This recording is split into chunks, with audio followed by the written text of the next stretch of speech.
Bismillahirrahmanirrahim. Assalamualaikum warahmatullahi wabarakatuh. Alhamdulillahilladzi anzala sakinata fi qulubil mu'minin liyazdadu imanan ma'a imanihim. Asyhadu an la ilaha illallah wahdahu la syarikalah wa asyhadu anna Muhammadan abduhu wa rasuluh alladzi la nabiyya ba'da amma ba'd. Ikhwatu iman, ibu-ibu, bapak-bapak, para pemuda dan para pemudi yang sama-sama mengharapkan ridha serta pertolongan Allah Subhanahu wa taala. Alhamdulillah, puji beserta syukur kita panjatkan kehadirat Allah Subhanahu wa taala, Allah yang maha suci dan Allah yang maha tinggi, yang masih mengizinkan kita semua untuk berhimpun pada kesempatan malam hari ini. Ucapan terima kasih, penghargaan yang setinggi-tingginya teriring doa jazakumullahu khairan katsira saya sampaikan kepada Qaimul Masjid Ahsanul Mahmuda yang telah berkenan mengundang saya pada kesempatan malam hari ini. Ini adalah kesempatan kedua kita berjumpa di tempat ini, dan insya Allah hari ini kita akan sama-sama belajar terkait salah satu pelajaran penting dalam kehidupan kita sebagai seorang muslim, yakni kenapa kemudian kita jatuh cinta kepada Islam. Saya sengaja mengetengahkan tema semacam ini di malam hari ini karena saya banyak menemukan kenyataan ketika seseorang saya tanya kenapa Anda berislam, maka adalah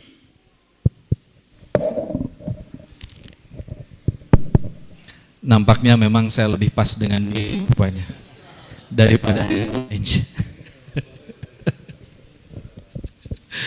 Ikhwatu iman yang saya muliakan, kenapa saya membahas tema ini di kesempatan malam hari ini? Dikarenakan dalam sejumlah kesempatan saya sering bertemu dengan kenyataan ketika seseorang saya tanyakan kenapa Anda memeluk ajaran agama Islam, maka jawabannya kurang lebih tidak sesuai dengan apa yang saya harapkan.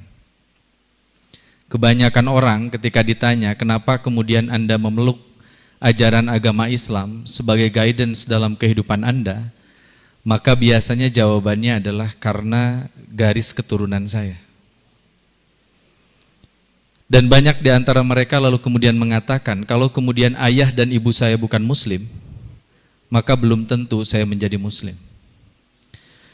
Jawaban semacam ini tentu tidak salah, karena memiliki orang tua yang muslim itu tuh anugerah yang luar biasa. Sehingga kemungkinan kita untuk jatuh cinta kepada Islam itu jauh lebih besar ketimbang kalau kemudian kita terlahir dari orang tua yang non-muslim. Hanya tentu ini hanyalah sekedar modal awal kita untuk menjadi muslim yang baik.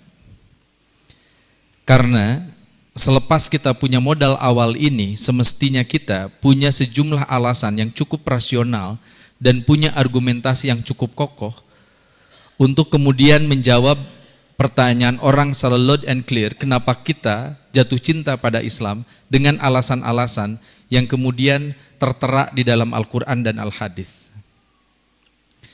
Kenapa orang harus jatuh cinta? Karena kalau orang jatuh cinta, salah satu ciri khas orang jatuh cinta itu, maka ia punya yang disebut dengan willingness to give. Jadi kalau teteh-teteh dicintai oleh suaminya, maka ciri seorang suami yang mencintai istrinya, maka suami itu gemar untuk memberikan sesuatu kepada istrinya. Dan saya ingin ingatkan bahwa untuk teman-teman sekalian yang sudah memperoleh predikat sebagai suami, saya ingin ingatkan berulang-ulang bahwa ada amalan yang luar biasa yang harus kita lakukan pada istri kita, yakni memberikan infak kepada istri kita. Dan infak terbaik itu, tolong dicatat, adalah infak kepada istri kita. Istri siapa, Pak? Istri kita.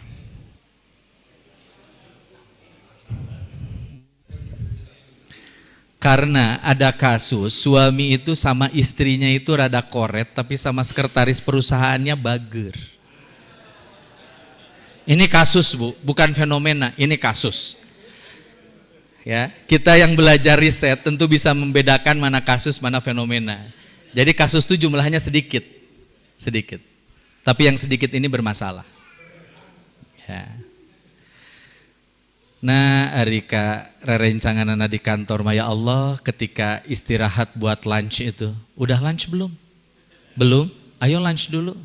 Segala rupa ditawarkan. Nah, ari pamajikan poe Sabtu, Pak, jalan-jalan yuk, hayu. Hoyong ngabaso, Pak, mangga. Tapi satengahnya.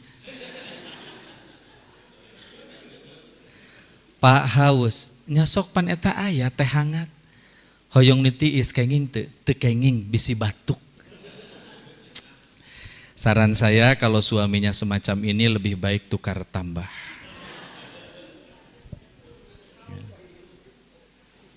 Ibu kalau jatuh cinta sama suami, maka ibu pun punya willingness to give.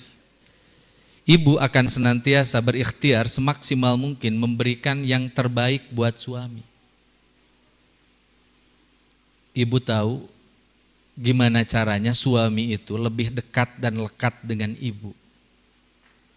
Di zaman Nabi, istri-istri Nabi itu juga istri-istri sahabat, mereka belajar semaksimal mungkin bagaimana caranya memasak yang baik.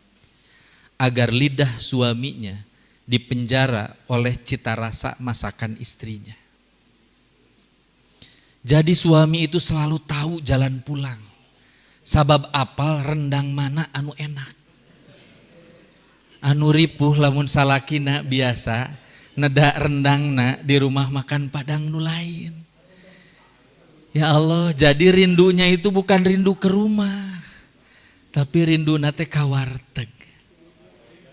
Tapi saya tahu kok ibu-ibu punya dalil. Ustadz, tugas utama seorang istri itu, seorang ibu itu madrasatun ula, madrasah utama. Kalau untuk makanan dan minuman saya subkontrakan kepada GoFood. Insya Allah Bu, itu juga tetap bermanfaat ya, nggak apa-apa. Sok saya mada jadi guru ngaji teh, nu kuku maha gepek bisa, nu penting mah ibu syahadat heula we sing bener. Ya. Ikhwatu iman yang saya muliakan, kira-kira hal apa sajakah yang kemudian menjadi catatan para ulama untuk kemudian kita pelajari terkait dengan alasan kita untuk jatuh cinta kepada Islam? Hal pertama yang ingin saya sampaikan adalah tadi MC kita, Imam Besar Masjid Ahsanul Mahmuda telah mengutip sebuah ayat. Inna dina indallahil Islam. Kenapa kita jatuh cinta sama Islam? Karena menurut Allah satu-satunya agama yang kemudian diridhoi di sisi Allah Subhanahu wa taala hanyalah Islam. Maka kalau ibu dan bapak belajar Islamic Studies semester pertama, maka hal yang pertama diajarkan oleh para dosen kita, para pensyarah kita, para scholars kita, itu adalah pelajaran terkait dengan truth claim, klaim kebenaran. Jadi ingat ya, kita berislam itu pelajaran pertamanya yang harus kita berikan kepada anak-anak kita adalah tentang truth claim, klaim kebenaran. Ajarkan anak-anak kita sejak kecil bahwa tidak ada ajaran agama apapun yang diridhoi di sisi Allah kecuali Islam. Jangan sampai pelajaran terkait dengan relativisme itu diajarkan di anak kelas 1 SD, itu bahaya. Seorang guru PPKN berdiri di tengah kelas dengan gagah lalu kemudian mengatakan, anak-anakku sekalian, salah satu perekat nilai kebangsaan kita adalah Bhinneka Tunggal Ika. Dan ciri orang yang mengimani Bhinneka Tunggal Ika adalah ia adalah pribadi yang toleran, yang menganggap semua ajaran agama itu benar. Ini harus hati-hati. Pelajaran kayak gini boleh untuk diberikan, tapi tidak pada usia dini. Karena akan menimbulkan kebingungan kepada anak-anak kita. Kebingungan pertamanya adalah kunaon guru PPKN ieu nyebut semua agama benar tapi ngan saukur datang jumaahan. Sementara hari Minggunya tidak kebaktian. Maka mohon maaf, orang setoleran apapun, seliberal apapun, di lubuk hatinya yang paling dalam, dia punya truth claim. Punya klaim kebenaran. Nah, klaim kebenaran itu Allah Subhanahu wa ta'ala tampilkan di dalam Al-Quran surah Ali Imran ayat ke-19. Inna dina indallahil Islam. Jadi kita berislam karena Allah telah kemudian memproklamirkan bahwa satu-satunya agama yang ia ridhoi hanyalah Islam. Saya kasih contoh. Ada anak rajin baca. Sayangnya di usia baru kurang lebih 9 tahun, ia sudah membaca buku-buku karangan Karen Armstrong. Yang di dalamnya ada konsepsi tentang the Abrahamic religions, agama-agama yang terlahir dari Nabi Ibrahim alaihissalam. Yahudi, Nasrani, dan Islam. Itu anak pasti bingung. Kalau kemudian bapaknya adalah Nabi Ibrahim, lalu kenapa Yahudi dan Nasrani itu tidak kita akui sebagai ajaran agama yang juga memberikan jalan keselamatan? Maka dalam sejumlah kesempatan saya sering menyampaikan, belajar apapun wajib ada kurikulumnya. Maka saya pernah ngobrol dengan Qaimul Masjid Ahsanul Mahmuda di pertemuan pertama kami. Saya ngobrol, masjid ini tuh keren, tiap malam ada kajian, tapi lebih keren kalau mulai tahun ini atau mulai tahun depan, masjid ini bikin kurikulum. Jadi ustadz itu dikasih kurikulum. Ustadz ini beresin kitab ini, ustadz ini beresin tentang tema ini. Jumatan dikasih tema. Kalau kita punya 48 pekan, maka setahun orang punya 48 tema. Kabayang teu Ramadan teh ngan ukur 4 minggu. Aya 4 jumaahan. Ti Jumat kahiji tepikeun ka Jumat ka-4 dalilna sarua. Ya ayyuhalladzina amanu kutiba alaikumusiyam. Ustadna karak ngobrol, ya ayyuhalladzi cek barudak nate cek jamaah nate kutibanya, cek aing kutiba.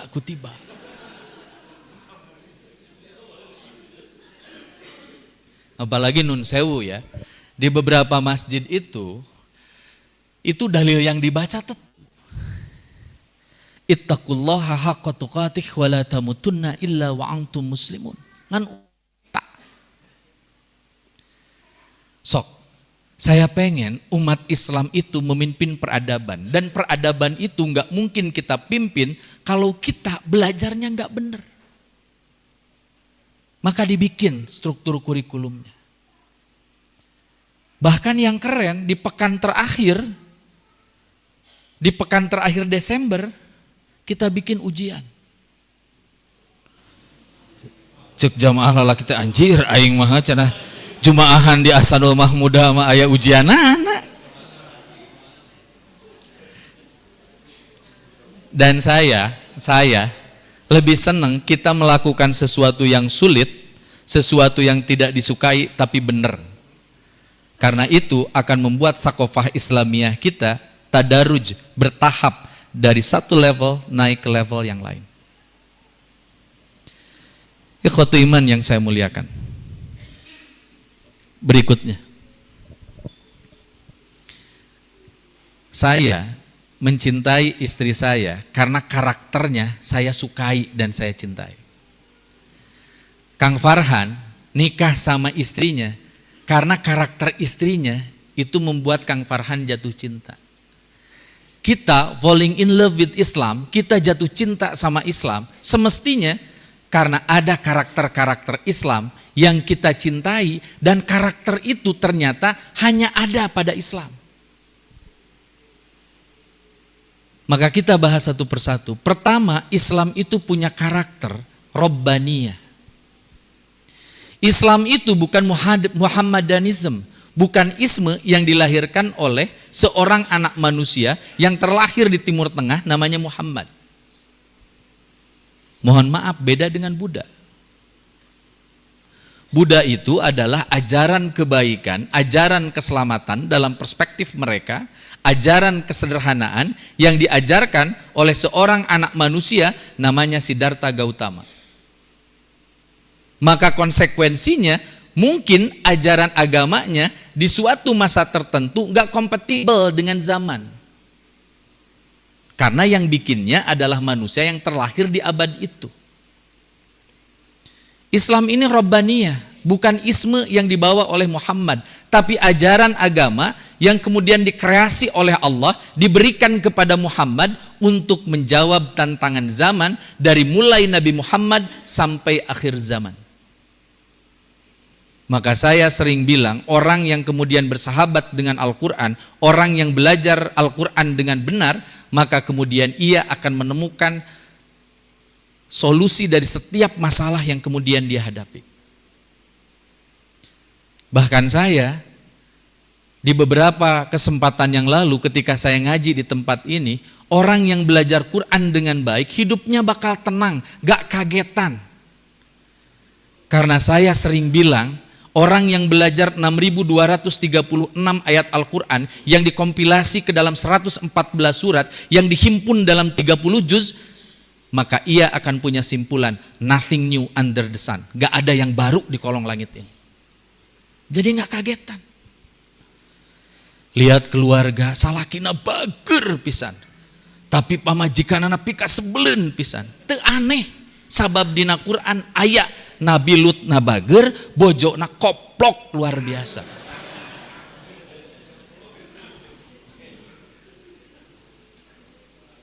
Itu sulit tuh nyari bahasa Arab dari koplok itu. Saya harus memakai kalimat yang kira-kira secara emosi jamaah sekalian terlibat. Karena saya belajar psikolinguistik lama. Di Quran ada seorang perempuan yang solihahnya luar biasa, tapi suaminya zalimnya luar biasa. Ada Asia yang punya suami namanya atau gelarnya Fir'aun. Di Quran kita mengenal bapaknya soleh luar biasa, tapi anaknya salah luar biasa. Bapaknya Nabi Nuh, anaknya namanya Kan'an. Dan tolong diperhatikan, anak Nabi Nuh itu bukan satu orang. Jadi kalau bapak dan ibu punya anak membangkang terus dan tidak soleh, jangan pergunakan legitimasi cerita Nabi Nuh. Pak kunaon budak teh rada goblok saeutik. Wajar tong boro aing eta Nabi Nuh ge budakna goblok. Nggak bisa. Anak Nabi Nuh itu 4. Kan'an, Ham, Syam, Yafis. Dari keempat anaknya cuma satu kok yang membangkang. Yang memprovokasi umat untuk membenci bapaknya. Bayangin. Itu yang namanya Kan'an. Ketika ayahnya membuat bahtera di atas bukit, Kan'an turun ke bawah. Lalu memprovokasi masyarakat. Tuh tingali, bapak aing gelo. Batur mah nyeun parahu teh di pantai, ieu mah di gunung. Bapak aing teh gelo.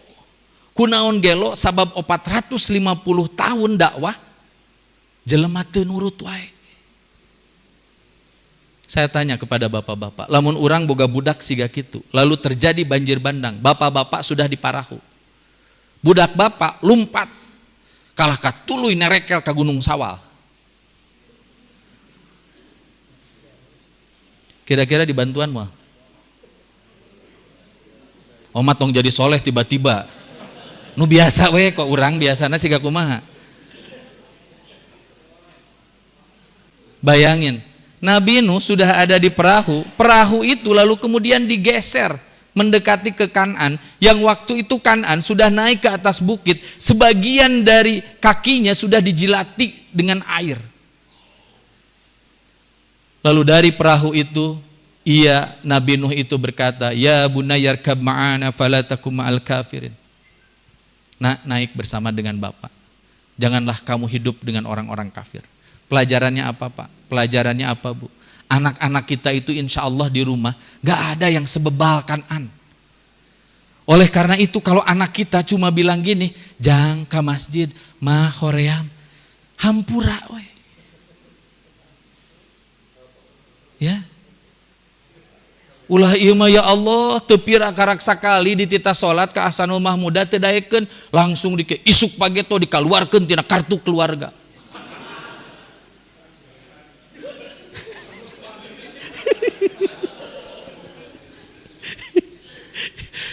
gitu. Jangan gitu, mesti penuh welas asih. Mesti penuh welas asih. Nah itu kelebihan Quran kita, kelebihan ajaran agama kita, dia Rabbaniyah. Dia berasal dari Allah. Yang kedua, karena ia berasal dari Allah, ia pun dijaga oleh Allah. Makanya mohon maaf, saya sering bilang ke teman-teman saya yang ustad, tong balaga jadi guru ngaji teh. Islam teu butuh ku ente. Dak ku ente teu dibelaan ge, ente teu ngaji ge, Islam bakal tetap ada kok. Janjinya dari Allah, karena ajaran agama Islam ini adalah ajaran yang Rabbaniyah. Ustad kumaha lamun Masjid Agung tutup, Ahsanul Mahmudah tutup, Islam bubar moal sok cobaan. Ieu mah karak boga majelis taklim, jamaahna 2000 geus legeg. Tanya, lamun eueuh tah pangajian saya, Islam teh duka kumaha? Ceuk saha ieu roh? Tetap ada. Tatan Ahmad Santana mati besok, pasti ada yang gantikan keren. Makanya nggak usahlah sok-sokan. Allah itu nggak butuh kita, kita yang butuh Allah. Saya ngaji itu ngan ukur mulungan we susuganan menang pahala. Eta ge ngan ukur susuganan. Saya ngaji lalu kemudian timbul saja sedikit rasa sombong pada diri saya, habis seluruh amalan saya. Keluarga Ajad ini, keluarga besar, bikin masjid ini, ngadain pengajian ini, lalu semakin banyak orang yang shifting, yang converting, asalnya jahiliyah jadi berkeadaban dan berkemajuan lalu mencintai Islam. Lalu tiba-tiba saja, sedikit saja ada perasaan sombong. Lamun ieu masjid teu didirikeun, eta jamaah jahiliyah keneh tepikeun ka ayeuna. Habis tuh pahala. Tapa eta teh nu nyieun masjid jeung nu ngaji. Komo bapak-bapak ngan ukur datang ka dieu, tuluy sombong. Hati-hati. Ya. Gimana caranya Allah menjaga ajaran agama ini? Saya kasih tahu. Saya cukup senang mempelajari salah satu cabang ilmu namanya kontrastive kulturkunde. Perbandingan madhab, filsafat, kebudayaan dan keagamaan. Saya cukup fokus belajar ini. Saya temui salah seorang guru besar dari Heidelberg University namanya Profesor Thomas Buder. Ia lalu kemudian memberikan saya banyak sekali pelajaran. Dan Bapak Ibu tahu, ada yang membuat saya takjub ketika saya membandingkan Al-Quran sebagai resources kita untuk belajar ajaran agama ini, bila dibandingkan, mohon maaf sekali, dengan kitab-kitab yang dianggap suci oleh ajaran agama lain. Bapak Ibu boleh datang ke gereja-gereja yang ada di Tasik, datangi mereka dengan hormat, sapa mereka dengan santun, dan tanya pada pemimpinnya, apakah Bapak menguasai bahasa Ibrani? Sebagai bahasa tuturnya dari Nabi Isa alaihissalam. Apakah Bapak memahami bahasa Suryani yang merupakan bahasa awal ketika perjanjian lama ditulis? Tanya lagi, apakah Bapak pernah belajar tentang bahasa Yunani yang merupakan bahasa pertama ketika perjanjian lama dan perjanjian baru itu lalu kemudian dicetak dan disebarluaskan? Jawabannya, sulit kita menemukan pendeta yang bisa menguasai itu. Tapi datang ke pesantren Tahfidzul Quran, ada anak di republik ini usianya 10 tahun tapi sudah hafal Al-Quran 30 juz, 114 surat, 6.236 ayat, sampai syakalnya dia utarakan secara benar dan tidak ada sedikit pun kesalahan ketika membaca Al-Qurannya. Siapa yang ngelahirin anak-anak itu? Tentu ibunya. Siapa yang menjaga akalnya? Siapa yang menjaga nalarnya? Allah. Ustaz, emang eta teh bermasalah kalau kita belajar kitab suci lalu kemudian bahasa induknya hilang? Bermasalah, Pak. Karena bahasa itu kalau bahasa intinya hilang, maka kemudian maknanya jadi hilang. Saya kasih contoh pergeseran makna. Saya mau tanya, apa yang dimaksud dengan syukur? Tong siga nu ngemut lah harita apal mangobrol duka. Nah, ya. Lulusan SBM ITB nggak jawab. Syukur itu akar katanya sakaro, yang artinya terbuka. Saya kasih contoh ya. Apa namanya? Cangkir. Ini cangkir ini, kalau kemudian bentuknya seperti ini, dia sakara, dia terbuka. Karena dia terbuka, maka apapun kemudian dimasukkan ke dalam cangkir ini, maka ia akan jadi rezeki dan ternikmati. Tapi coba lamun cangkir ia kafaro, ditutup. Tapi tong dipraktekkan, karena ini sudah ada cai kopinya. Dan mohon maaf ya, bukan diskriminatif gitu. Diberi kopi abih henteu. Ada ya? Ada, tapi udah pasti enakan ini. Ya. Dan wajar ya, ada abdi ngobrol Bapak Ibu nganukeun. Tapi kalau tertutup, bayangin, kalau ini balik lalu kemudian jadi tertutup, maka kemudian diguyur hujan dari mulai pukul 8 pagi sampai 8 malam, maka tidak ada yang tersisa. Jadi bersyukur itu membuka diri dan merasa nikmat dengan apapun yang Allah berikan kepada kita. Eta syukur. Cik ari ayeuna di Tasik syukuran naon?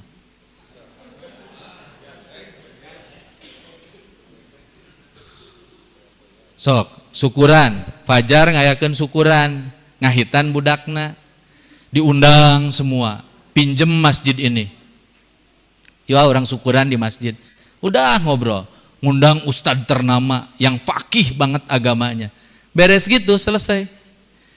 Kata MC, alhamdulillah acara tasyakur binikmah sudah selesai. Ibu bapak tidak bergeming, duduk we. Diulang lagi, Pak, Bu, alhamdulillah acara tasyakur binikmah sudah selesai. Dipersilahkan kepada bapak dan ibu untuk kembali ke kediamannya masing-masing. Balik mah balik. Ngan di jalan eta ge geus mimiti ngobrol, bete syukuran atawa lainnya. Kunaon da eueuh bes. Coba tanya tuh kepada Gen Z, Gen Alpha. Kalau mereka syukuran, itu artinya makan-makan kan? Yang syukuran gak makan-makan. Teh siga ka Mekah teu ka Madinah.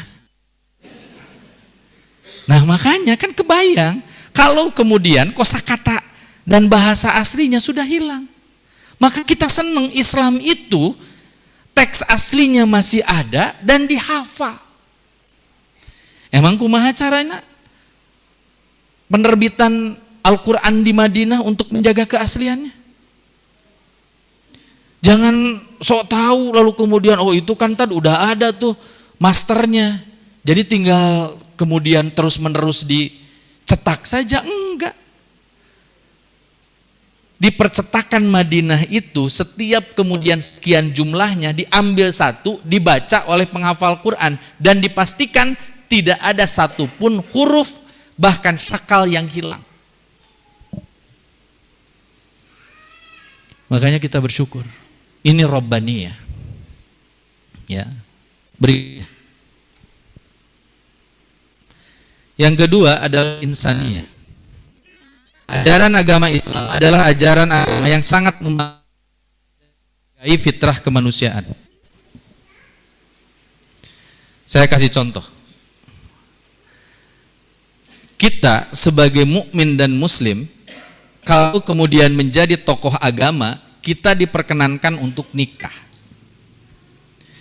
Tapi teman-teman kita setanah air, orang-orang Katolik, kalau mereka kemudian jadi pemimpin agama, mereka dilarang untuk menikah. Makanya kan kemarin ada sempat berita viral ya, anaknya bos Jarum, ya bos Jarum tentu bos BCA juga, kayaknya luar biasa, tapi istrinya memilih untuk menjadi biarawati, menjaga jarak dengan dunia. Jadi ustad atau jadi ustadzah itu boleh menikah. Makanya kalau saya ketemu, kebetulan saya punya teman diskusi, salah seorang petinggi keagamaan Katolik dari Universitas Katolik Parahyangan, kadang dia suka ngasih joke gitu sama saya. Ustad, kenapa sih Ustadz mau masuk Islam? Kalau saya jawabannya sederhana, karena saya nggak mungkin masuk Katolik. Kenapa Ustadz nggak masuk Katolik? Atuh udah rugi, nggak bisa nikah. Kalau di Islam diperkenankan nikah. Maka kita tahu ketika Paus Benediktus ke-16 dinisbahkan sebagai orang suci, pemimpin gereja Katolik Vatikan, 1 hari selepas ia dilantik, ia lalu kemudian meng-announcement sebuah permohonan maaf karena ternyata ditemukan banyak sekali makam-makam yang tersembunyi diisi oleh bayi, lalu kemudian janin-janin yang kemudian dikubur di bawah-bawah altar. Dan itu hasil hubungan gelap antara orang-orang yang kemudian mengelola gereja tersebut. Buddha, pemimpin agamanya itu hanya boleh pakai kain ihram macam di kita.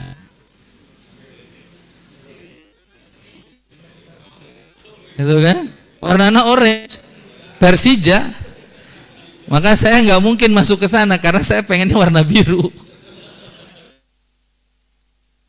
Lalu kemudian mereka kalau tidak punya makanan, maka mereka turun dari kuilnya, bawa semacam wadah, lalu kemudian diketuk-ketuk, dan orang-orangnya lalu kemudian berbelas kasih terhadap pemimpin agamanya. Pandangan di umat kudu miskin, maka harusnya dia pindah agama. Buddha boleh kok, ya. Nah, ikhwatu iman yang saya muliakan, berikutnya di Islam itu unik.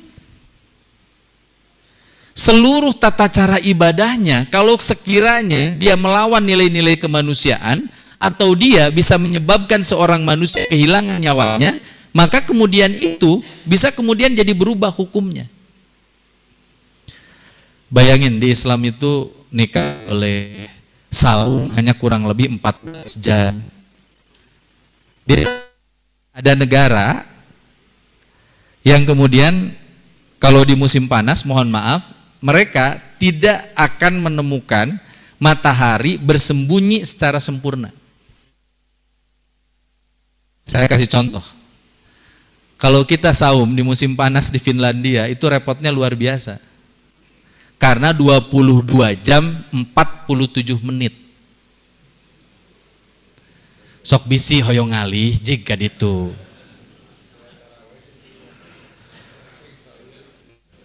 Mereka akhirnya berkirim surat kepada Robitoh Alam Al-Islami. Bagaimana caranya mereka untuk saum di negara tersebut? Maka kemudian muncul fatwa. Mereka sahur dan berbuka mengikuti negara mayoritas muslim terdekat dengan negara mereka. Maka biasanya patokannya adalah Turki. Turki itu di musim panas saumnya kurang lebih 18 jam. Makanya udah pas lah kita tinggal di Tasik. Ya. Jangan punya cita-cita, Ustadz saya mah pengen pindah ke Finlandia karena Human Development Index-nya lebih bagus. Nya meunang ngan puasa nage lila. Maning di dieu. Komo di Tasik masuk aya tah anu saurna jam 4. Terus sahur deui jam 8.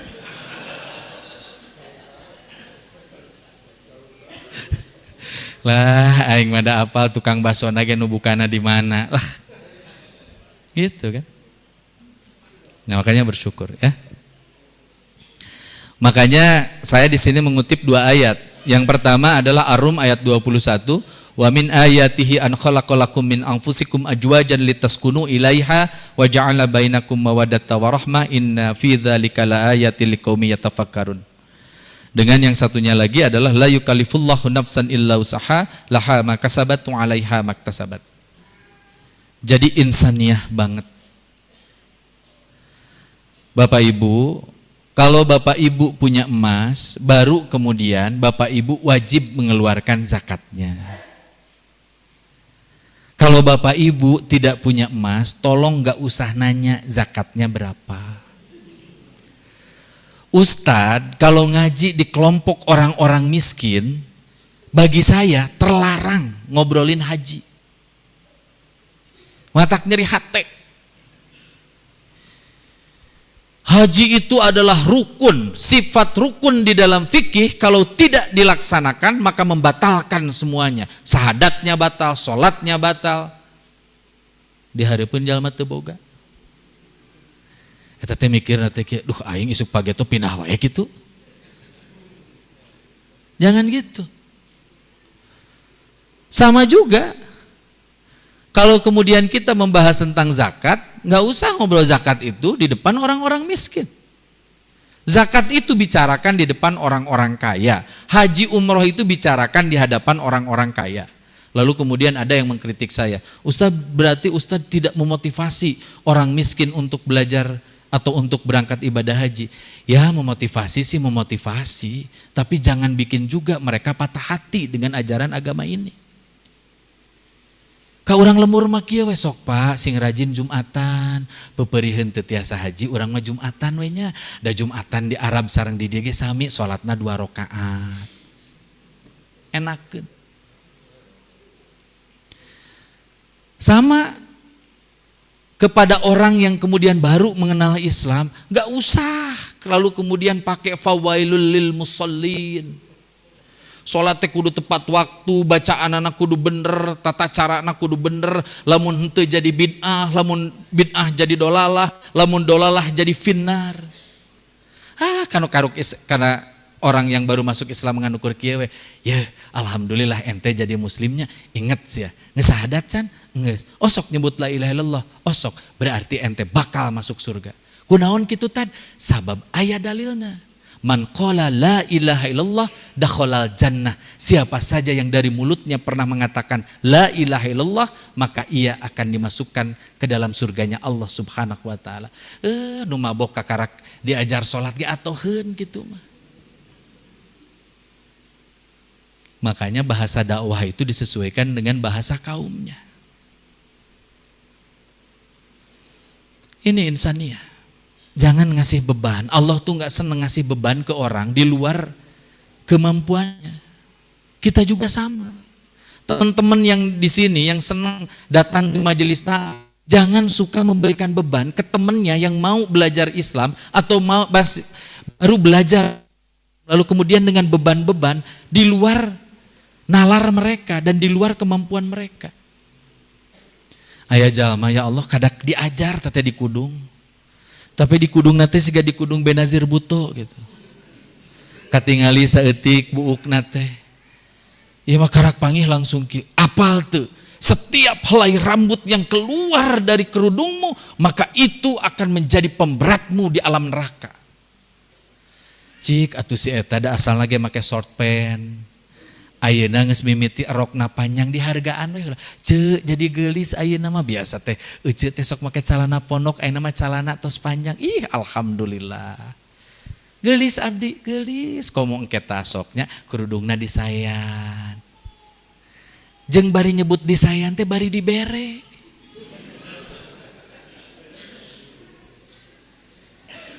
Bari dibere. Si gajal mah sholat di dia make jeans bolong, tangkep ke ketua DKM teh. Saya lancingana etanya jantan raoseun pannya, upami ruku sujud jadi lebih elastis. Tapi salerasna mah tiasa teu nganggo kain anu kieu ge ke ku abdi dipangagaleukkeun sok. Wah, kita bakal jadi terkenal. Ahsanul Mahmuda menyediakan celana gratis bagi yang sholat. Sok. Itu dakwah. Ya. Tuh apa dah jenis kain lagi kang Irsan. Oke, kita lanjutkan. Berikutnya, karakter berikutnya adalah syumuliyah. Ajaran agama ini adalah ajaran agama yang sempurna.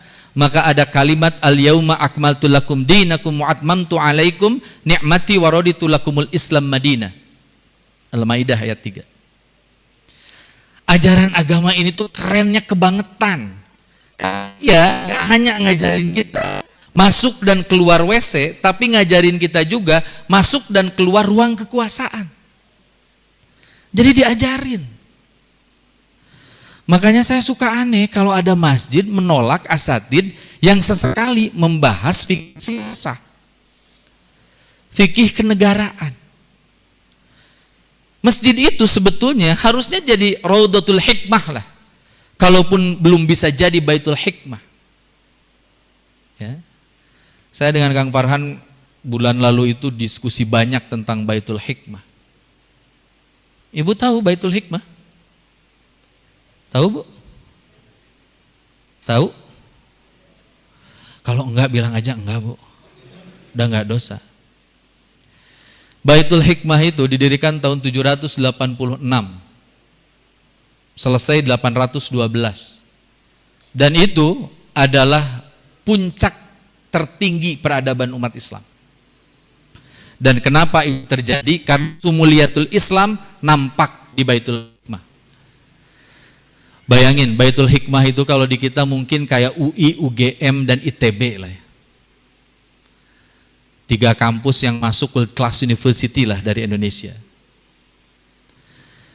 Bapak dan Ibu, yang disebut dengan syumuliyatul Islam itu nampak di Baitul Hikmah. Karena di Baitul Hikmah orang gak hanya belajar ulumul Quran, ulumul hadis, fikih, usul fikih, balaghah, mantik, tasawuf, tapi juga belajar tentang cabang-cabang ilmu yang lain. Makanya keren, di Baitul Hikmah itu diambil orang-orang Timur Tengah, lalu kemudian mereka mengajar agama. Lalu kemudian Baitul Hikmah mengundang orang-orang Romawi, Yunani, negara-negara barat, termasuk Persia, untuk mengajar ilmu-ilmu yang lain. Dan disitulah untuk pertama kali buku-buku Aristoteles, Plato, dan Galileo itu lalu kemudian ditransliterasi dalam bahasa Arab. Maka di tahun-tahun itu kita mengenal tokoh-tokoh hebat yang lahir dari kelompok umat Islam. Al-Khawarizmi, Ar-Razi, Ibnu Sina. Nah, semestinya masjid itu jadi Raudhatul Hikmah. Di masjid itu semuanya harusnya dibicarakan. Maka saya kan apresiasi. Di sini saya lihat kajiannya itu beragam. Ada ekonomi, kan? Ekonomi syariah. Ada kajian ibadah, imunakahan, kajian pernikahan dan sebagainya. Kayak tinggal nanti kita perkaya dengan hal-hal yang lain, termasuk di dalamnya ada fikih siyasah, fikih ketatanegaraan. Kenapa? Karena ini ciri khas dari Islam. Ada syumuliyatul Islam. Islam itu bicara banyak hal. Contoh ya, kalau kita belajar Islam dengan benar, setiap akan berhadapan dengan pemilihan apapun, pemilihan legislatif, pemilihan presiden, pemilihan gubernur, pemilihan wali kota, jamaah itu nggak usah nanya lagi pilihan mana yang harus dipilih. Karena dalam akalnya dia sudah ngerti calon pemimpin yang baik itu punya karakter macam gimana saja. Di kita, kenapa kemudian sampai ada disertasi salah seorang guru besar ilmu politik dari Tokyo University itu bikin gak seneng banget ketika saya baca disertasinya. Karena mengkritik kelompok ulama. Bapak Ibu tahu, ulama itu salah satu fungsinya atau salah satu hal yang kemudian dilakukan ulama adalah mengepul suara publik untuk tokoh politik. Kenapa? Karena ulama biasanya dijadikan rujukan. Misalkan, saya di sini ngobrol, pilihlah pasangan wali kota Tasik dan wakil wali kota Tasik nomor 6. Ya. Ya sengaja saya bilang nomor 6. Kan gitu. Pilihlah calon gubernur nomor 5 misalkan. Itu kemudian jadi rujukan. Nah, kenapa kemudian jadi rujukan? Karena publik, masyarakat secara umum itu tidak kemudian dicerahkan nalarnya, sehingga mereka punya kemampuan untuk memilih sendiri. Maka saya nggak pernah dari mulut saya keluar kata untuk memilih siapa. Pernah ada pengecualian ketika Anies Rashid Baswedan berhadapan dengan Basuki Cahayapurnama di Jakarta. Itu jelas standing position saya di mana. Karena itu biasanya saya lebih senang ngobrol tentang tipologi pemimpin yang harus kita pilih, sidik, amanah, fatanah, dan tabligh, lalu kemudian penjelasannya semacam apa. Sidik itu tidak hanya berbicara benar, tapi juga bertindak benar. Fatanah itu dia tidak hanya menguasai ilmu pemerintahan, tapi sebisa mungkin ia pun adalah orang yang faqih terhadap nilai-nilai agama, agar nilai agama bisa tumbuh dan berkembang di wilayah tersebut. Nah, ikhwatu iman yang saya muliakan, ini syumuliyatul Islam. Islam itu terdiri dari 3 ajaran pokok. 1 akidah, 2 syariah, yang ketiga akhlak. Kalau dulu biasanya kita dikenalkannya dengan akidah, ibadah, akhlak. Nah ini ada akidah. Akidah itu ngajarin kita tentang keimanan. Dan kita belajar tentang rukun iman. Rukun iman itu adalah 6 hal yang harus kita yakini dan kita percayai. Bahkan dalam beberapa hal, cara pembuktiannya bisa secara saintifik ataupun tidak secara saintifik. Ya. Iman kepada Allah, iman kepada malaikat, iman kepada kitab-kitab, iman kepada Rasul, hari akhir, qada dan qadar. Saya kasih contoh saja ya, biar mudah. Pak, Bu, iman itu biasanya punya relevansi kita mengimani sesuatu yang gaib. Maka ulama menyebutkan 6 hal yang ada di dalam rukun iman ini semuanya gaib. Allah ada nggak? Ada. Bisa diindra? Tidak. Malaikat ada nggak? Bisa diindra? Tidak. Kitab-kitab Al-Quran bisa diindra nggak? Nah, kenapa kemudian masuk rukun iman?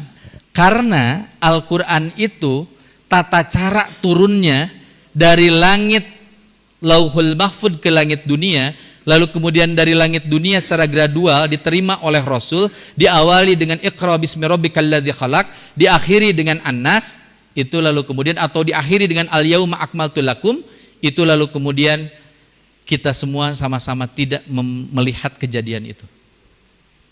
Ya. Ada kan? Kemudian melihat itu. Abu Bakar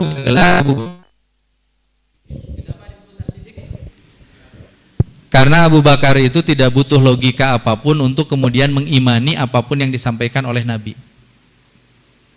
Rasul, ada yang pernah ketemu Rasul? Jangan ya, janganlah ya. Jangan suka ngaku-ngaku. Fajar tiba-tiba karena rajin datang ke Ahsanul Mahmuda, suka ngehubungin Ustadz, tiba-tiba suatu saat, Han, saya kamari panggih jeung Rasul.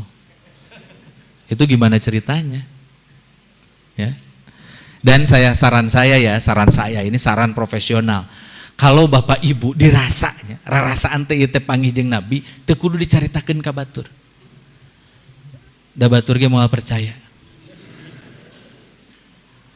Terus hari akhir itu gaib.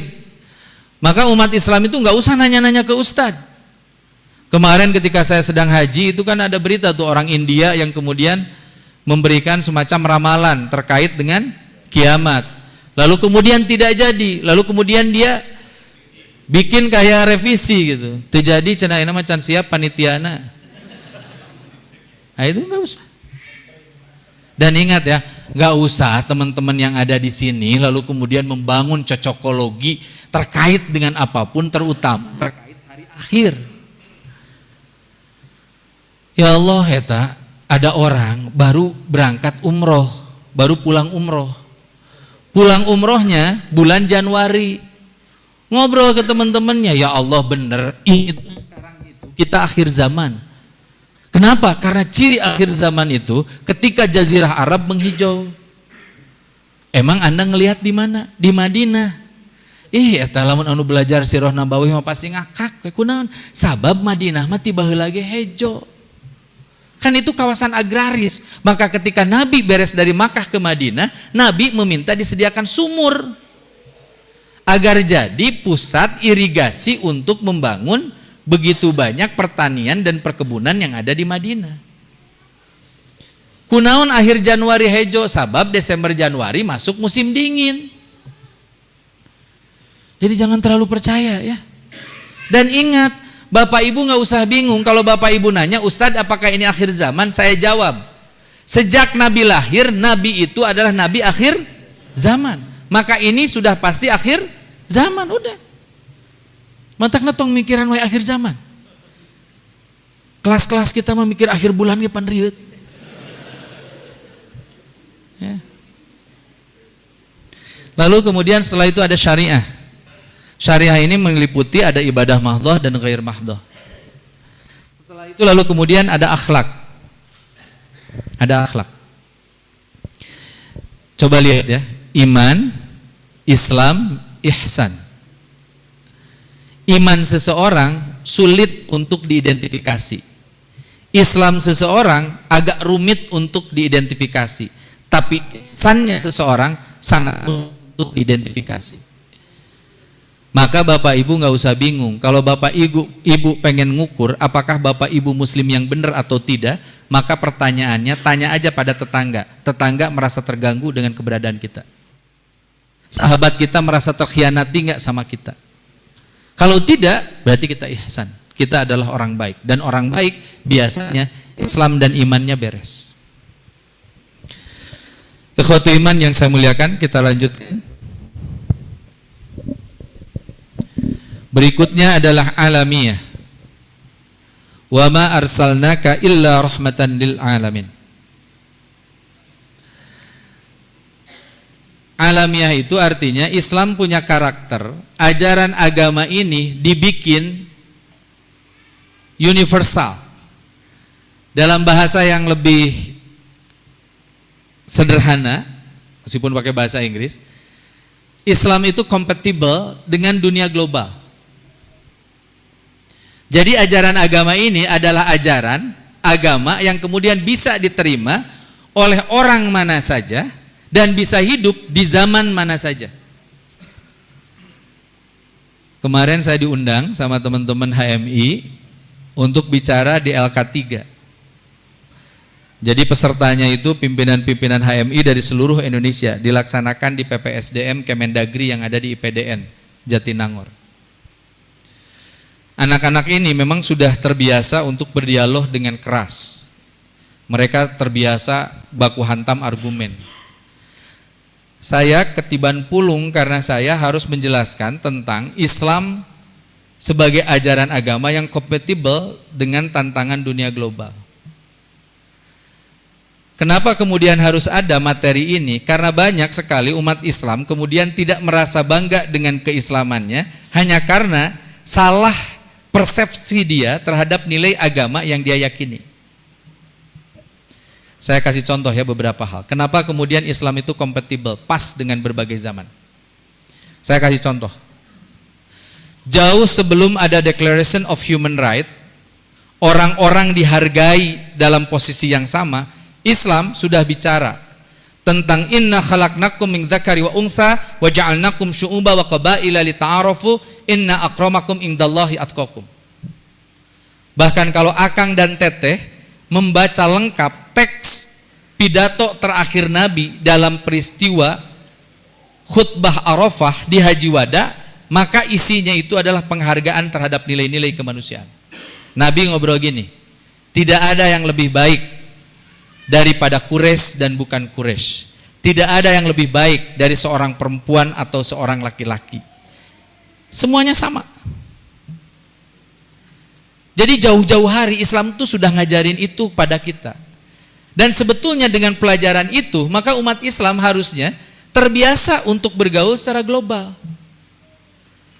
Ketemu sama keturunan Yaman biasa. Anies Rashid Baswedan namanya. Ketemu dengan keturunan Tionghoa biasa. Basuki Cahayapurnama namanya. Dulu ketemu dengan keturunan India. Kita pernah punya menteri pertanian. Biasa. Tebauan. Sehingga kalau mukminnya kuat, muslimnya kuat, dia nggak merasa kagok untuk berangkat kemanapun.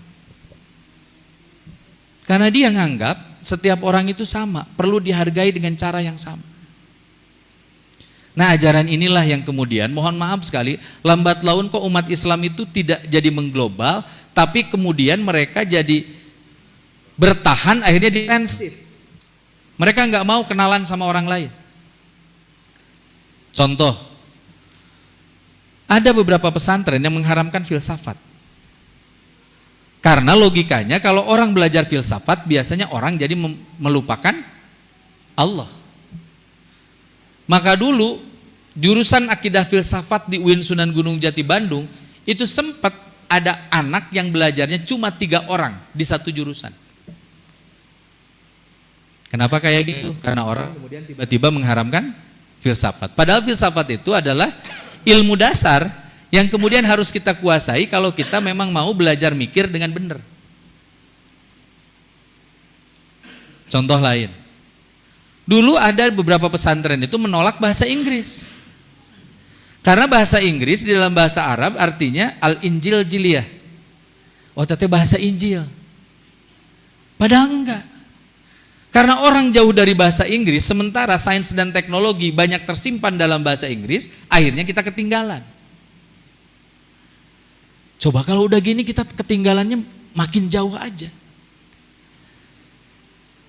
Nah, oleh karena itu ayo biasa nih. Berikutnya, Islam ngajarin kita kalimat ala ta'dilu i'dilu huwa aqrabu bittaqwa. Ini tuh sebetulnya pilar globalisasi. Orang itu harus bersikap adil. Keadilan itu diajarin sama Islam. Bayangin di Islam itu jual beli itu jadi halal kalau antarodin, dua-duanya saling ridho. Makanya ibu-ibu di dalam Islam itu diharamkan untuk nawar barang dengan cara dalam bahasa Sunda nama mepehek. Haram, Bu. Ada orang jualan buah sakilona, kita tahu keumumannya itu sekilonya 15.000. Terus ibu nawar 7.500. Itu haram itu, nggak boleh karena itu akan mencederai rasa keikhlasan dari pedagang maupun pembeli, dan kadang itu membuat pembeli jadi berbohong, penjual jadi pembohong. Saya kasih contoh, pan sok aya nu kieu. Mang eta sabaraha buah? Ah, ieu mah 15.000. 8.000 nyamangnya. Ah, moal tiasa da ti dituna ge 10. Tapi akhirnya dijual 8.500. Eta teh da insyaallah penjualna teh bohong, manyain udah dagang gitu. Matakna ieu dangukeun. Lulusan Ahsanul Mahmuda mah, jamaah Ahsanul Mahmuda mah tong siga kitu. Mang ge sabaraha? 15.000, 20.000 kaci. Gitu. Jadi orang tuh nyaman. Moal bohong eta mah tukang dagang teh. Belajar adil ya, belajar adil. Ke istri harus adil, ke anak harus adil. Tidak adil ya, kalau dulu ketika kita SD, SMP, SMA, matematika konsisten nilainya 6, lalu kemudian memaksa anak dan cucu kita nilainya 9. Nggak adil itu. Pan DNA yang mengalir di anak orang, ti urang. Anak saya semuanya nggak bagus matematikanya. Nilai terbesarnya 7,5 pas KKM di SMP 5 Kota Bandung. Wali kelasnya ngobrol ke saya, karena kebetulan dia jamaah saya. Nama wali kelasnya Dr. Randa Kenros Selawetin. Orang Taman Kopo Indah. Dia nanya gini sama saya, Ustaz, itu kakak Advar kenapa ya nilainya kecil? Apa Bu mata pelajarannya? Matematika. Berapa? Hanya sama dengan KKM. KKM-nya berapa? 7,5. Ih Bu, alhamdulillah. Ustaz kenapa ketawanya kayak gitu? Saya mah bahagia. Dulu waktu saya lulus dari SMA 1 Ciberem, SMA 3 Tasikmalaya, jurusan bahasa, angkatan pertama, Nilai matematika dasar saya ketika ujian nasional 2,75. Lamun budak saya penteuna 10, saya jadi ragu itu budak saya atau lain. Jadi kalau 7,5 masih saya maafkan.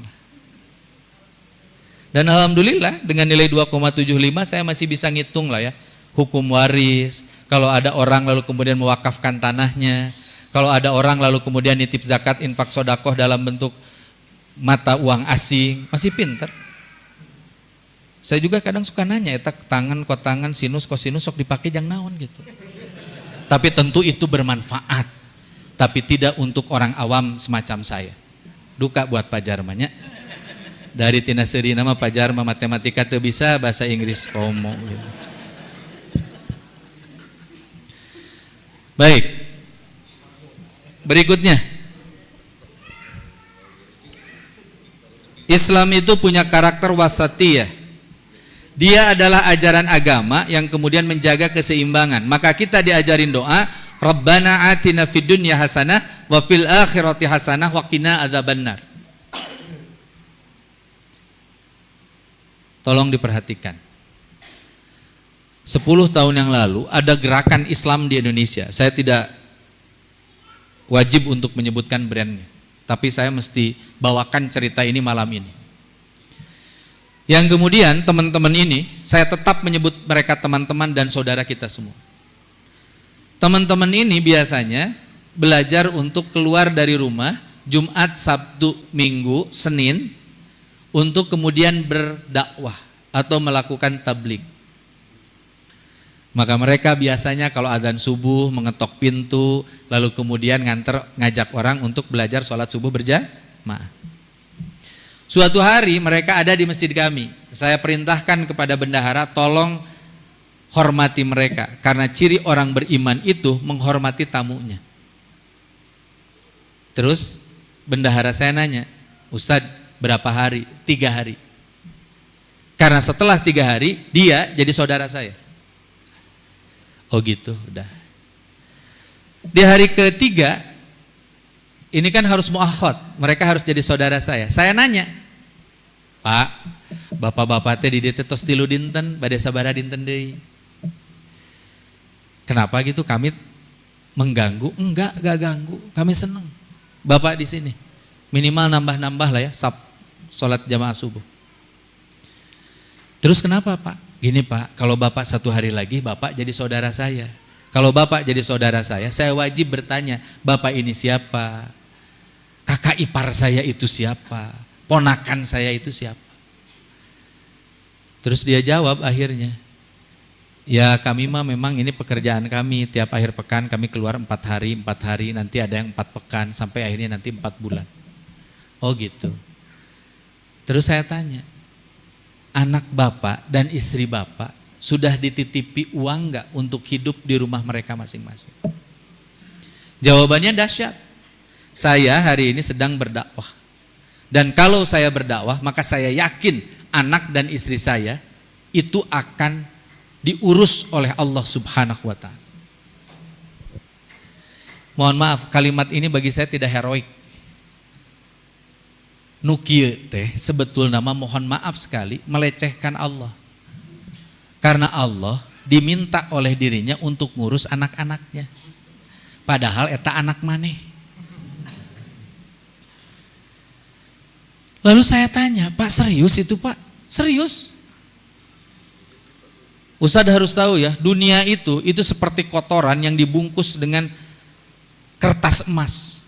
Isinya mah nggak ada manfaatnya buat hidup saya. Ya Allah bagi saya. Sampai kemudian akhirnya saya menjelaskan ini. Pak mohon maaf, kita itu di Islam diajarin doa, Rabbana atina fid dunya hasanah wa fil akhirati hasanah wa qina adzabannar. Hidup kita itu harus bahagia di dunia dan bahagia di surga. Jadi mukmin dan muslim yang baik itu hidup di dunianya dia bahagia, hidup di akhiratnya di surganya dia bahagia. Dan itu bukan semacam opsional. Karena mohon maaf ada juga orang-orang yang kemudian tiba-tiba melakukan lompatan perilaku. Ya Allah, di dunia natenya keur sakolana tara ranking hiji ripuh. neangan gawe hese, boga jodoh teu bisa. Kenapa? Karena bukan high quality jomblo. Kalau high quality jomblo kan dicari-cari. Lalu kemudian tiba-tiba ketemulah dengan orang tertentu, ngajarin sama dia, udah deh hidupmu di dunia kata langsara, udah aja shortcut kamu hidup di surga. Caranya gimana? Pakai rompi ini, di rompi ini ada bom, kamu bunuh orang-orang yang berbeda keyakinan dengan mereka, dengan kamu. Karena mereka adalah togut. Bunuh diri. Itu yang disebut dengan teologi kekalahan.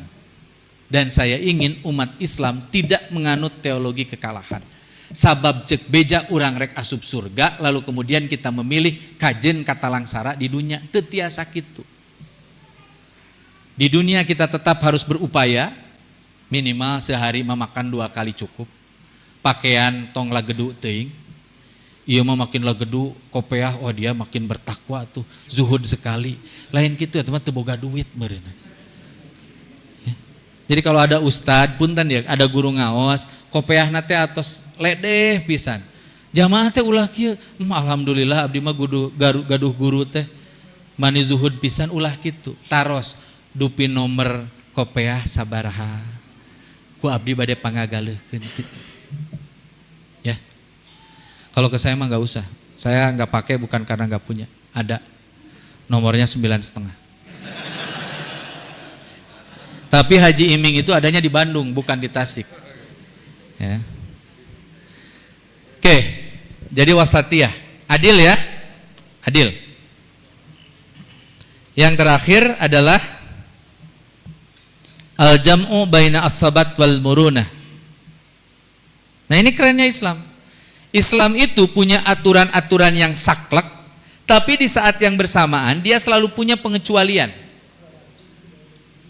Contoh, di dalam Al-Quran surah Al-Baqarah ayat ke-185 ada kalimat ayyama ma'dudah, faman kana minkum maridun aw ala safarin fa iddata min ayyamin ukhar. Jadi Islam itu keren. Contoh, jangan ini dulu, sholat. Tadi saya diajak santap malam di kediaman Kang Farhan dan keluarga. Ngong adan Isya. Fajar langsung ke, Ustadz mah atosnya jama kosor. Saya jawab iya. Kenapa saya jama kosor? Karena saya sedang dalam safar. Maghrib teh anger kedah 3, Isya kedah 4. Tapi kalau kita sedang dalam perjalanan bisa 3 dan 2. Kalau kita dalam kendaraan dan kendaraannya tidak dalam kendali kita, catat. Tidak dalam kendali kita. Saya paling gak seneng kalau ada orang kaya punya supir, nyupiran ti Tasik ke Jakarta, sabab mung turun tina mobil, lalu kemudian dengan sangat nyaman si orang yang duduk di belakang ngobrol gini, hayu terus maju, dah saya mah sholat. Sementara supirna henteu. Jadi kalau ada dalam kendali kita, maka lebih baik kita mencari masjid. Tapi kalau di luar kendali kita, contoh dari sini ke Yogyakarta, maka silahkan sholat. Sholatnya sholat di dalam perjalanan. Caranya gak usah lalu kemudian make sajadah. Siga cawapres tahun sakitu. Ada tuh cawapres. Dia sholat di dalam kereta, pakai sajadah, di sajadahan di tengah.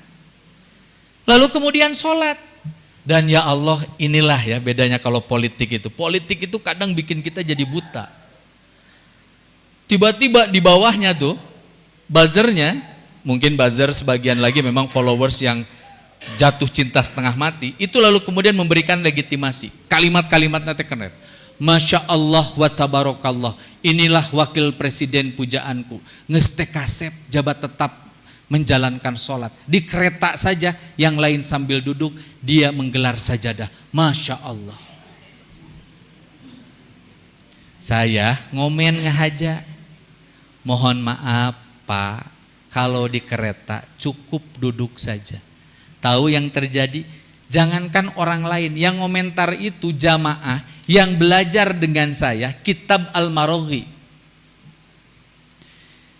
Yang ngomen itu adalah orang yang juga belajar kepada saya itu kitab Ihya Ulumuddin dari awal sampai selesai. Karena saya ada beberapa kajian yang membahas kitab sampai selesai di rumah. Dengan cara talaki. Orang datang lalu kemudian kita dialog. Itu lalu kemudian tiba-tiba orang itu mencerca saya. Ustadz gimana sih, harusnya kan Ustadz mendukung orang sholat kayak gini. Bukankah salah satu rukun sholat itu adalah qiyam? Qiyam sama dengan berdiri. Ku abdi di pasihan komentar. Dan teteh mohon diingat juga ya, salah satu syarat rukun sholat itu adalah menghadap kiblat. Jadi lamun dina kareta menggelar sajadah, omat lamun kareta mengkol, buru-buru malik deh.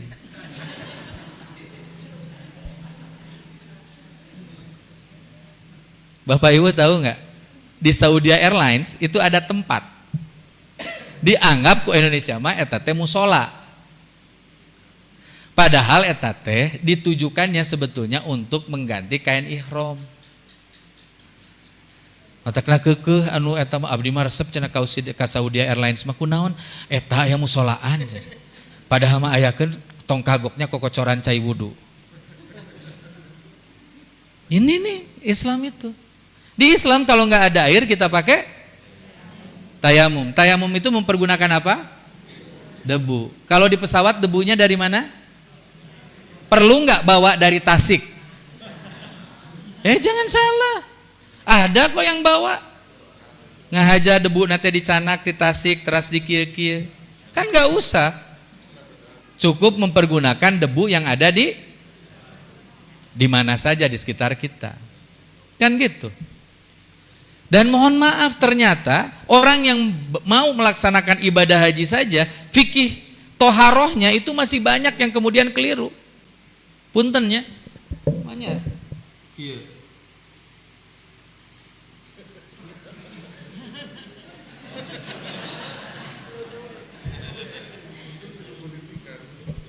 Tong kagok atuh maning disedot make mulut.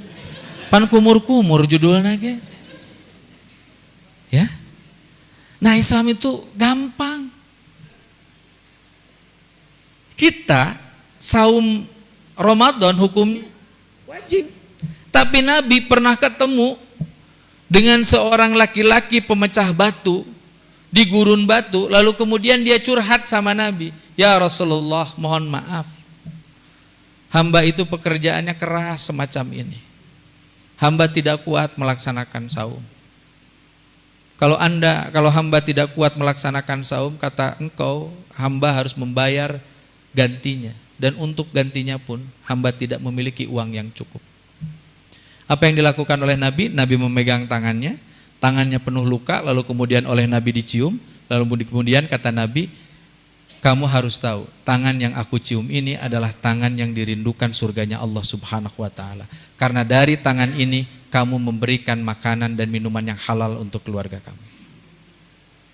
Jadi kengingnya bagi pemecah batu di gurun batu, keayaan di Timur Tengah untuk tidak melaksanakan saum. Tapi lamun bapak-bapak badminton berang-berang di bulan Ramadan, tuluy kemudian panggih jeung ketua DKM Ahsanul Mahmuda, Pak Ketua hapunten abdi teh itu teu kiatos jihad badminton, haus. Kenging teu bata, eta mah boloho. Gitu. Karena mohon maaf ada juga orang yang mempergunakan dalil ini untuk melakukan mempermudah urusan-urusan agama. Jadi nggak boleh ya. Islam itu ingat, nggak boleh memperumit, juga tidak boleh mempermudah, memudah-mudahkan. Makanya sifatnya tadi ada wasatiyah. Nah, ikhwatu iman yang saya muliakan, inilah yang kemudian jadi karakter Islam. Inilah yang kemudian harus kita pelajari bersama, dan inilah yang sebetulnya bisa kita jawab kepada anak-anak kita kalau suatu saat anak-anak kita nanya sama kita, "Pak, kenapa kita memilih Islam?" Jawablah, karena Islam itu robbaniyah, karena Islam itu insaniyah, karena Islam itu al-jam'u baina as-sobat wal murunah, karena Islam itu wasatiyah, dan sebagainya. agar kemudian anak kita berislam bukan hanya karena kita sebagai bapak dan ibunya Islam, tapi karena dia pun memilih Islam secara sadar. Ikhwatu iman yang saya muliakan, saya kira itu yang bisa disampaikan. Untuk selanjutnya apabila ada hal yang ingin disampaikan, saya persilahkan. Silakan jemaah, barangkali ada yang mau ditanyakan. Atau Kang Apip ada di YouTube, ada yang bertanya?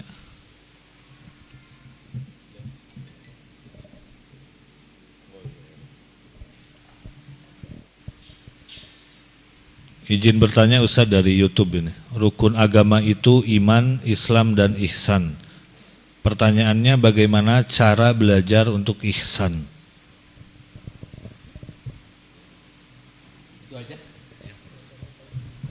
Baik. Ikhwatu iman yang saya muliakan, ihsan itu korelasinya dengan akhlak. Dan akhlak itu baru bisa nempel pada diri-diri kita apabila kita melakukan apa yang disebut dengan habituasi. Habituasi itu pembiasaan. Anak kita itu kalau pengen jadi anak yang soleh kan 3 caranya. 1 tarbiyah, 2 ta'lim, yang ketiga ta'dib. Ta'dib itu membuat anak kita beradab. Gimana caranya anak kita punya adab yang bagus? Gimana caranya anak kita jadi akhlakul karimah? Gimana caranya agar anak kita punya karakter ihsan? Ihsan itu kan kalimat superlatif, baik banget. Dalam bahasa Inggris itu kan ada good, better, best. Nah ihsan itu best, terbaik. Gimana caranya punya adab yang baik? Dibiasakan. Dalam konsepsi pendidikan disebut dengan program habituasi. Maka anak harus dibiasakan. Contoh, anak belajar taat kepada orang tua. Gimana caranya anaknya Kang Fajar bisa taat sama Kang Fajar? Caranya Kang Fajarnya taat sama bapak dan ibunya. Karena cara ngajarin anak yang paling efektif itu dengan keteladanan. Kita pengen anak kita menghargai kakak adiknya. Maka kita harus tampil menjadi pribadi yang menghargai marwah dan membantu kakak adik kita. Kita pengen anak-anak kita menghargai Allah sebagai Rabbnya. Maka biasakan kalau sebelum azan berkumandang, anak-anak kita sudah berada di masjid. Itu cara agar anak-anak kita menghormati Allah. Kita pengen anak-anak kita punya adab yang baik, ketemu dengan wali kota ataupun hanya sekedar ketemu dengan tukang sampah yang sering berkeliling di komplek kita. Maka kita ajarin kalau dia ketemu dengan wali kota dia suntangan, ketemu dengan tukang sampah dia pun suntangan. Itu habituasi. Dan awalnya tidak ada habituasi yang ringan, semuanya berat. Coba acungkan tangan. Siapa di sini yang terbiasa sejak umur 4 tahun tahajud? Ngacung. Siapa di sini yang sejak kecil sudah senang sholat subuh berjamaah di masjid? Enggak, semuanya habituasi, dipaksa. Enggak ada yang enggak dipaksa. Tapi ingat, pembiasaan itu sebaiknya, pemaksaan itu dengan cara yang paling baik. Contoh, kalau saya sholat subuh, anak saya masih tidur, saya bawa. Enggak dibangunkan kalau susah, saya bawa lalu kemudian saya dudukkan di pinggir saya. Agar apa? Minimal melatih kulitnya bertemu dengan dinginnya pagi. Saya kemarin punya kesempatan safari dakwah ke Tokyo, lalu kemudian ke Niigata. 3 hari di Tokyo, 2 hari di Niigata. Ketika saya sholat di Tokyo, itu berulang kali kejadiannya. Jadi di Tokyo itu kita punya masjid, Masjid Indonesia Tokyo, tempatnya di Sekolah Republik Indonesia Tokyo. Tempatnya di sudut. Itu tiap hari Sabtu Ahad itu diadakan kegiatan mabit. Lalu kemudian diadakan sholat subuh berjamaah, diawali dengan tahajud. Itu yang luar biasa keren, saya ketemu dengan orang yang konsisten betul, sejak 2003 saya datang ke situ, sampai kemudian saat ini saya berangkat ke sana, itu dia terus-terusan selalu ada di saf persis di belakang saya. Sampai akhirnya saya nanya, saya bilang dulu perasaan Ramadan tahun lalu saya di sini 10 hari, hampir setiap subuh 3:30 Anda sudah ada di masjid. Rumah Anda di mana? Jawabannya rumah saya di Yokohama. Yokohama ke Tokyo itu kurang lebih seperti Garut ke Bandung. Ada orang dari Garut berangkat ke Bandung hanya untuk menyelamatkan saf pertama sholat subuh. Saya tanya, Anda ini belajar dari mana? Dijawab, saya belajar dari bapak saya. Bapak saya adalah lebek di kampung, tukang nikah-nikahin orang di kampung. Dia orang Bugis, dan setiap hari bapaknya ini gendong anaknya melewati sungai, si sarungna dikaluhurkeun, lalu kemudian melewati sungai, dan jalannya seharinya itu kurang lebih setengah jam untuk sampai ke masjid. Karena bapaknya setiap hari jadi imam. Kayaknya anak ini enggak dipaksa-paksa sama bapaknya. Anak ini hanya punya teladan yang baik dari ayahnya. Maka ingat ya, Pak, Bapak yang hari ini datang ke tempat ini, jangan dikira anak Bapak, cucu Bapak tidak mengetahui apa yang Bapak lakukan di tempat ini. Hari ini anak dan cucu kita mungkin nganggap kita orang-orang aneh. Nah, naonannya si etanya hayu we milu pengajian di Ahsanul Mahmuda. Padahal tiap balik teh ketika ditanya, ari tadi nggak bahas naon, jawabannya teh nu kitu we. Sok di dia ibu-ibu majelis talim dah beberapa orang saya kenal ya. Orang-orang yang senang ikut majelis talim. Memang setelah 5 tahun ngaji di majelis talim, Anda jadi pinter. Dan katingali tina senyum-senyuman mah henteu nya. Tapi tahu nggak apa yang sedang kita investasikan hari ini? Anak kita, cucu kita merekam di alam bawah sadar mereka bahwa orang tuanya berangkat meskipun hujan, berangkat ke Ahsanul Mahmuda. Dan nanti ketika kita sudah tidak ada, tubuh kita kemudian sudah bersatu dengan tanah, anak kita suatu saat akan sadar. Dulu bapak saya berangkat ke masjid, sekarang saatnya saya untuk melanjutkan kebaikan bapak. Ya, matakna tekedahlah cita-cita pinternya, biasa we. Dan ke stres, lamun niat ngaji hayang pinter, da loba anu ngaji tiap waktu belet anger. Sama aja ya kayak kita dulu belajar fisika kimia kan. Hayu we melong kieu. Ditanya ari hukum Pascal teh nu kumaha? Nu kitu Pak, urang kitu. Eta mah abdi nu belet. Ya. Ada lagi? Ada titipan pertanyaan Ustaz. Oh itu ada yang di belakang tuh. Oh silakan. Siap. Ya.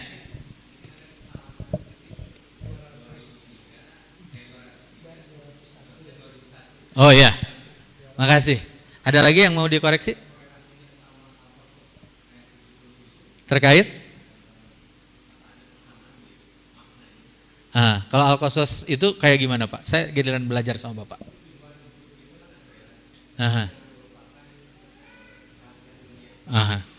Oh kalau gitu udah Pak, nyambung berarti ya. Ya.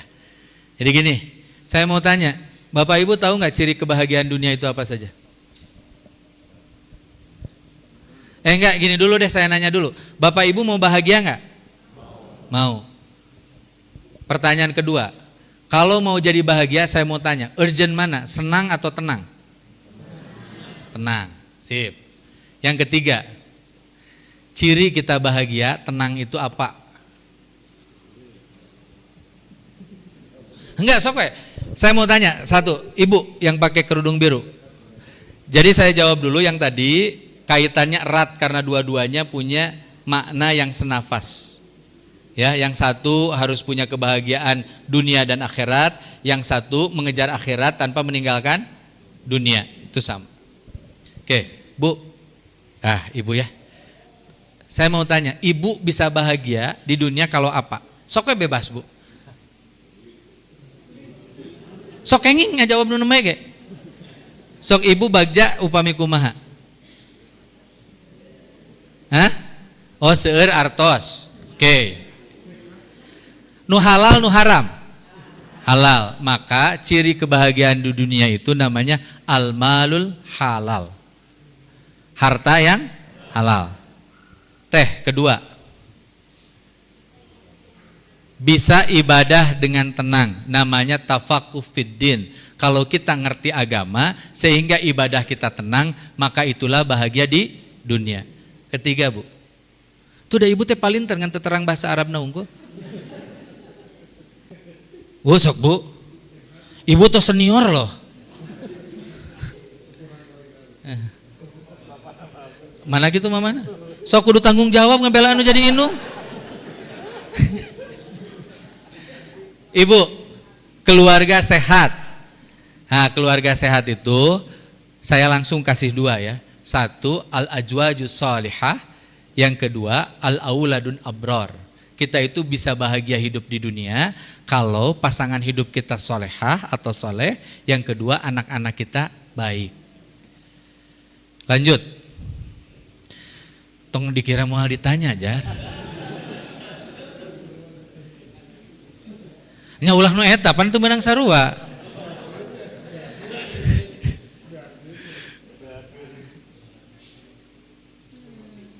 Husnul khatimah namanya umur yang barokah. Jadi ingat ya, Bapak Ibu, saya itu kadang suka agak bingung kalau ada orang ulang tahun, masih ulang tahunnya. Lalu kemudian setiap ulang tahun dia berdoa semoga panjang umur dan bahagia. Itu teh hampir tidak mungkin. Kalau umur terlalu panjang kira-kira bahagia enggak? Kira-kira nih contoh ya, kalau ibu-ibu usianya 100 tahun hari ini, reuni SD di mana? Di kuburan, tuh di Cienteng kita ngariung ngobrol ka incu teh tuh itu teh baheula masa kelas. Nu di mana nih? Nu di belah ditu tuh. Anu ranking hiji nu belah mana? Nu belah ditu. Enggak kok. Ya. Umur barokah. Teraskeun A. Hah? Ilmu yang bisa diamalkan. Ya. Itu sama kayak tadi ada tafaqquh fiddin. Itu kebahagiaan di dunia. Jadi ingat, kebahagiaan di dunia itu awalnya qalbun syakirun, hati yang bersyukur. Lalu kemudian al-ajwaju sholihun, pasangan yang soleh dan atau soleha. Yang ketiga al-auladun abror, anak-anak yang baik. Berikutnya al-malul halal, harta yang halal. Berikutnya umur yang barokah. Nah kalau kita dapetin itu maka insya Allah hidup kita bahagia. Ya itu penjelasan. Silakan. Titipan pertanyaan Ustaz, bagaimana cara membuat kurikulum untuk diri sendiri, self improvement dalam karir, contohnya agar tidak malas dan bisa profesional dalam bekerja. Baik, ini harusnya nanyanya ke Mario Teguh kalau soal-soal self improvement itu. Tapi gini deh ya, Ibu dan Bapak, Islam itu ngajarin kita untuk jadi orang yang profesional. Banyak tuh dalil-dalilnya meskipun kemudian tercecer, terpisah ya. Contohnya, Rasul pernah menyampaikan, janganlah kamu menyerahkan satu urusan bukan kepada ahlinya. Itu artinya kita harus profesional. Nah gimana caranya agar kemudian kita dari hari ke hari itu menjadi pribadi yang lebih baik. Ingat ya, prinsip dari hari ke hari kita jadi lebih baik juga itu adalah prinsip Islam. Kan Islam mendorong diri kita agar diri kita lebih baik daripada hari kemarin. Dan yang dipaksa oleh Islam untuk lebih baik itu ya diri kita, bukan lingkungan kita. Dan kalau setiap diri pribadi muslim bisa lebih baik hidupnya dari hari ke hari, maka dia akan berkomunitas dengan orang lain dan akhirnya wilayah itu akan jadi jauh lebih baik. Nah kalau ditanya caranya, maka saya mengutip saja ya pendapat Kiai Haji Abdullah Gimnastiar. Satu, awali dari yang kecil. Awali hari ini. Itu aja. Jadi cara hidup lebih baik itu sok diawali hari ini. Dan kita teh sering ya, bahkan beberapa di antara kita itu suka ikut seminar motivasinya. Kalau seminar motivasi teh gayana luar biasa kan. Tapi beres seminar motivasi, beres seminar entrepreneurship, beres itu biasanya kita sumanget mah aya, ngan keesokan harinya jadi hilang. Kenapa? Karena tidak dimulai. Maka Islam, akar katanya salah satunya adalah as-sulam. Kan Islam itu asilmu, as-salam, as-sulam. As-sulam itu artinya tadaruj, bertahap. Maka kalau kita ingin melakukan self improvement, maka lakukan secara bertahap. Contoh, saya mau tanya di sini. Siapa di antara bapak dan ibu yang sudah memulai menghafal Quran minimal 1 hari 1 ayat? Enggak kan? Sok dimulai. Siapa yang sudah mengawali saum, diawali dari yang tadarruj aja dulu. Saum yang paling mudah itu adalah saum tengah bulan, 13, 14, 15. Saya itu lebih percaya orang yang melakukan perubahan secara tadarruj ketimbang tiba-tiba. Karena yang tiba-tiba itu selalu patut untuk dicurigai. Ya. Patut untuk dicurigai. Aya jalma keuripuh, ya Allah tahajud nage tepikeun ka beurang peuting. Aya nage peuting unggul. Sok ya. Mau nggak kita mengawali perbaikan hidup kita? Kalau kita mau melakukan itu, saran saya untuk soal saum lakukan secara tadarruj. Yang paling enteng itu 13, 14, 15. Kalau sudah bisa baru Senin Kamis. Setelah Senin Kamis taruhlah 3 tahun dawam istiqomah, maka kemudian baru kita melakukan saum Daud. Yang repot itu kita cuma menghafal dalil. Itu repot. Dan saya yakin semuanya tahu, khairukum man ta'allamal Qur'an wa 'allamahu, semuanya pasti tahu. Manusia terbaik itu adalah manusia yang mempelajari Al-Qur'an dan mengajarkannya. Tapi problemnya siapa di antara kita yang sudah mulai bergeser, baca Qur'an lalu kemudian baca terjemah, setelah baca terjemah lalu kemudian baca tafsir. Sok saya minta ngacung di sini. Siapa di sini yang punya kitab tafsir di rumahnya? Saya sampaikan, kalau bapak ibu nggak punya tafsir di rumah, saya nggak ngerti gimana mungkin kita cinta sama Quran. Berapa banyak di antara kita yang minimal di rumah punya 1 kitab hadis saja? Karena kalau nggak punya kitab hadis, gimana mungkin kita mencintai Rasulullah? Dah kenal ge henteu. Sampai kemudian akhirnya sekarang saya senang tuh ada anak-anak FSRD ITB mulai lalu kemudian menulis, mereka sekarang minta bimbingan ke kami karena mereka ingin membuat komik Rasulullah. Tentu tidak menggambar dirinya, tapi menggambarkan perilakunya. Mereka melakukan riset yang dalam sampai kemudian bentuk cara Rasul menyisir rambutnya itu seperti apa. Ternyata ditemukan 3 cara. Dan dari ketiga cara itu tidak saya pakai. Karena rambutnya terpanjang. Jadi Rasul teh kantos rambutna teh kadia hiji sapertos kieu. Itu sampai digambarin. Nah, itu agar kemudian memudahkan kita untuk mencintai Rasulullah. Karena banyak di antara kita yang tahu Rasul itu sebagai pemimpin perang dan guru ngaji saja. Sebagai suami banyak yang lupa Rasul siga kumaha. Sebagai kakek banyak yang enggak tahu Rasul kayak gimana. Sebagai pedagang Rasul kayak gimana. Padahal itu satu bagian utuh dari kehidupan Rasulullah Sallallahu Alaihi Wasallam. Gitu ya. Terima kasih.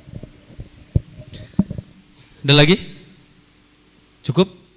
Baik. Ikhwatu iman yang saya muliakan, saya kira itu yang bisa disampaikan pada kesempatan malam hari ini.